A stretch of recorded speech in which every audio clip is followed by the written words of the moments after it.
नमस्कार दोस्तों, अभी हाल ही में भारत में एक बहुत ही भीषण हादसा हुआ है। जी हाँ गाइस, एयर इंडिया की एक फ्लाइट अहमदाबाद से उड़ान भरती है और हाँ, उड़ान के समय ही, जी हाँ, टेक ऑफ के समय ही वो एक हॉस्टल से टकराती है और जाके वहाँ ब्लास्ट हो जाती है। अभी इस फ्लाइट में तकरीबन 241 लोग सवार थे और उनमें से एक थे गुजरात के एक्स सीएम, जी हाँ, विजय रूपानी जी। अब ये घटना बहुत बड़ी थी। ये इतनी क्यों बड़ी थी, आइए मैं इसको आगे अच्छे से एक्सप्लेन करती हूँ। आप एक बार गूगल पे जाइए और सर्च कीजिए सेफेस्ट मोड ऑफ ट्रांसपोर्टेशन। आपको सबसे पहले फ्लाइट की इमेज आएगी। जी हाँ गाइस, फ्लाइट जो है या जो एयरलाइंस होती हैं वो सबसे ज्यादा सेफेस्ट मोड ऑफ ट्रांसपोर्टेशन होती है। लेकिन इन सब के बाद भी इतनी बड़ी घटना घट जाती है, तो इसलिए आप इसको सबसे बड़ी घटना बोल सकते हैं। खैर, अब इस चीज को लेकर कई सारे लोगों का अलग अलग ओपिनियन सामने आया, लेकिन मैं उन ओपिनियंस के बारे में बात करने से पहले कुछ वल्चर्स के बारे में बात करना चाहूंगी। जी हाँ guys, Indian media fourth pillar of democracy. देखिए गाइस, आप लोग कई बार बोलते हो गए या कई बार बोलते हुए सुना होगा कि भाई मीडिया बिक गई है, मीडिया किसी के इशारों पे काम करता है। ये एक चीज इतनी कॉमन हो गई है ना कि हर एक को सुनने को मिलती है, और इस चीज को लेकर दोबारा बात करना, इसकी कोई सेंस ही नहीं बनती है। लेकिन आज जो मैं आपको बात बताने वाली हूँ ना, वो काफी ज्यादा सीरियस है। देखिए गाइस, इंडियन मीडिया कभी भी किसी व्यक्ति विशेष की नहीं होती है। इट्स लाइक आप अगर किसी रिपोर्टर या एंकर को सुन रहे होते हो तो उसका वो अपना ओपिनियन नहीं होता है। उसके सामने एक टेलीप्रॉम्प्टर होता है, उसमें लिखा हुआ आता है, वो एज इट इज वैसा बोल देता है। हाँ, ये चीज है कि जो चीज वो पढ़ रहा है या जो चीज वो बोल रहा है उसको पता है ये चीज गलत है, लेकिन उसके बाद भी उस चीज को बोलता है। देखिए गाइस, अहमदाबाद में जो घटना घटी वो काफी ज्यादा सीरियस था,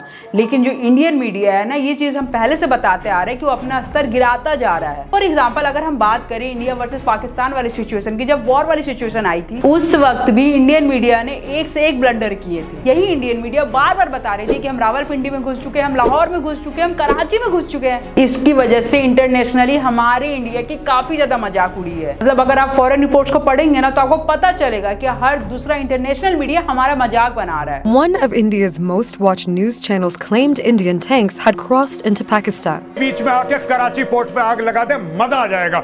एक बार नेवी वाले आप भी जरा अपना इसमें हिस्सा डालो। It wasn't just one channel. Misinformation is being broadcast across most Indian news channels. Some have even resorted to using the sirens of war in the background. इसके बाद अभी जो सोनम वाला केस हुआ था, उसमें भी इंडियन मीडिया ने एक से एक ब्लंडर मिस्टेक किए थे। मतलब ये इतनी ज्यादा निचले स्तर पे आ चुके थे ना कि इन्होंने की माँ को और राजा की माँ को एक साथ बैठा दिया था। सोनम से लगातार संपर्क में था और उसे पूरे प्लान का पता था। आप भी एक माँ हो, आप भी बच्चों का दर्द समझती हो, ये चीज को आप भी मानो। मैं कभी उसके बाद वो उनसे पूछ रहे कि भाई आपका ओपिनियन क्या है। मतलब सीरियसली यार, किसी का जवान बेटा जा चुका है उसके घर से और आप कह रहे हो उसका ओपिनियन क्या है, आप उससे उनका ओपिनियन जानना चाह रहे हो। अब देखिए, ऐसा नहीं है कि सिर्फ एंकर ये चीज कर रहा है, पूरा मीडिया हाउस इन्वॉल्व होता है इस चीज में। मतलब आप सोचिए कि राजा की माँ रो रही है, बिलक रही है, और ये बता रहे हैं उसको ब्रेकिंग न्यूज। इस चीज पे ये लोग अपना वाटर मार्क भी लगा रहे हैं। मतलब इनको ऐसा लग रहा है कि ये चीज इनका कोई चुरा लेगा। नो डाउट चुराएगा भी, क्योंकि दूसरे मीडिया हाउस को भी यही सेम चीज दिखानी है। वो दिखाए भी क्यों ना, क्योंकि भाई आपको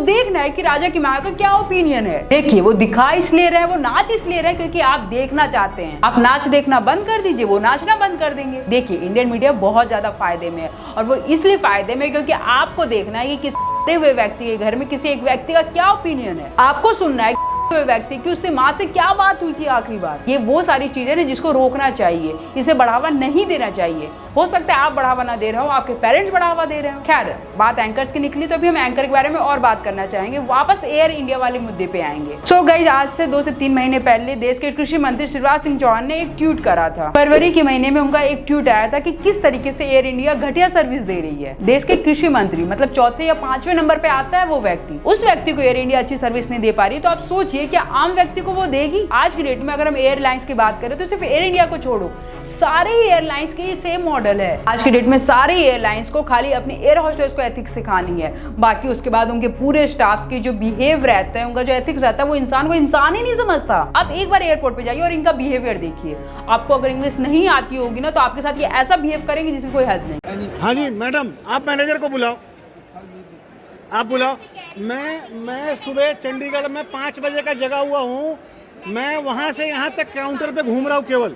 आज की डेट में एयरलाइंस वालों का जो धंधा है ना, उसको कोई भी कॉल आउट नहीं करता। जैसे कि हम इंडियन मीडिया को वल्चर्स कह रहे हैं ना, तो एयरलाइंस में इसमें कुछ कम नहीं है। वो कैसे, आइए हम आपको समझाते हैं। जैसे कि गाइज, आप एक बार ट्विटर पे जाइए और आपके मन में जो भी एयरलाइंस का नाम आ रहा है आप वो डालिए, मतलब A to Z जो भी एयरलाइंस का नाम आ रहा है आप उसका नाम डालिए और उसके बाद उनके ट्वीट्स पढ़िए। हर दूसरा व्यक्ति इस बात का कंप्लेन कर रहा है, ये ट्वीट कर रहा है कि भाई उसकी फ्लाइट को डिले कर दिया गया या अर्ली फ्लाई कर दिया गया है। और उसके बाद अगर इन्होंने फ्लाइट डिले कर दी तो उसके बाद उनको कोई सर्विस देनी ही नहीं है उस चीज के लिए। अरे इस चीज के लिए आपको हजारों वीडियो मिल जाएगी। इस तरीके की मोनोपोली एयरलाइंस चल रही है आज की डेट में और इसको लेके कोई भी कॉल आउट नहीं कर सकता। और मैं इनको वल्चर्स क्यों कह रही हूँ, आइए इसके बारे में बात करते हैं। अभी हाल ही में प्रयागराज में महाकुंभ हुआ, वहां पे हजारों लोग जाना चाह रहे थे, हजारों लोग वहां पे स्नान करना चाह रहे थे। उस टाइम पे आप एयरलाइंस वाले की टिकट का चार्जेस देखिएगा, वो 3000 के टिकट को 30,000 में बेच रहे थे। इसके पीछे ना ही कोई रूल्स थे, ना ही कोई रेगुलेशन थे और ना ही हमारे एयरलाइन मिनिस्ट्री को इसको लेके कुछ करना था। अभी कुछ दिन पहले कश्मीर में घटना घटी थी, उस टाइम भी लोग कश्मीर से वापस आना चाह रहे थे।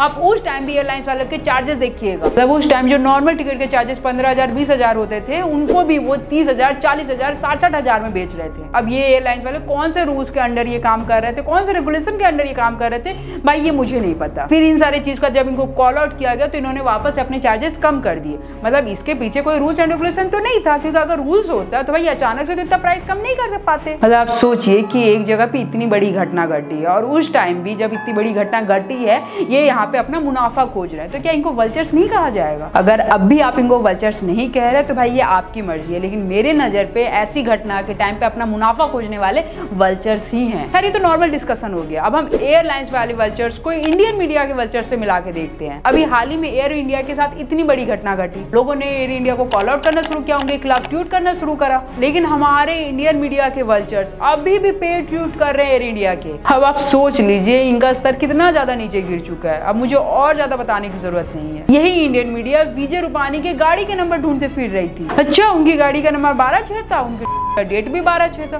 तो बहुत ही अच्छी चीज बताई आपने। मतलब किसी के घर का व्यक्ति चला गया और आपको यहाँ पे नंबर खोजना है। मतलब वाह भाई, बहुत ही अच्छा जर्नलिज्म है। A numerological thread has emerged.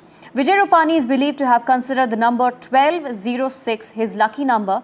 This number featured on his vehicle number plates as well. And the number also turned out to be the date of the fateful crash. अब आपका क्या ओपिनियन है यहाँ पे ये दोनों vultures को लेके, आप जरूर बताइएगा।